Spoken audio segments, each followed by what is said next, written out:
নমস্কাৰ, মোৰ চেনেলত স্বাগতম। আৰু আজি মই সাধু এটি ক'ব ওলাইছোঁ। নামটো হৈছে একতাৰ বল। আপোনালোকে মোৰ চেনেলটো লাষ্টৰলৈকে চাই থাকক কাহিনীটো।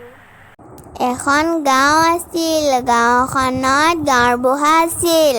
গাঁওবুঢ়াৰ নাম হৈছে মহীকান্ত। মহীকান্তৰ 4জন নাতি নাতিনীয়েক আছিল। নাতি নাতিনীয়েকহঁতৰ মাজত একেবাৰে মিলা প্ৰীতি নাছিল।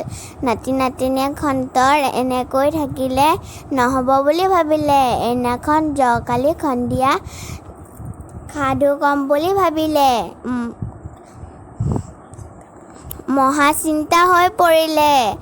এদিনাখন সাধু ক'লে।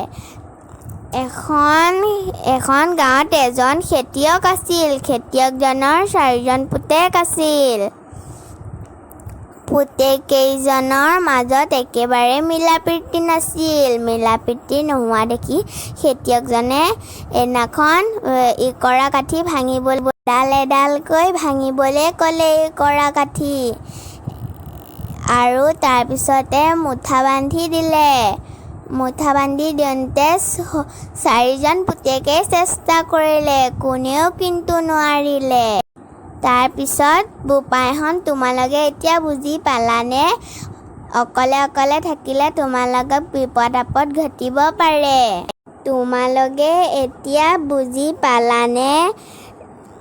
বিপদত নপৰা সকলো কামতে সাফল্য অৰ্জন কৰি। এতিয়া যোৱাহঁত, ফলি পুথি লোৱাগৈ। আপোনালোকে মোৰ ভিডিঅ'টো যদি ভাল পাইছে, লাইক কৰিব, শ্বেয়াৰ কৰিব আৰু কি বুজি পালে নিশ্চয় কমেণ্ট বক্সত জনাই দিব। ছাবস্ক্ৰাইব কৰিবলৈ নাপাহৰিব। মোৰ নতুন ভিডিঅ' চাই থাকিব। Bye bye.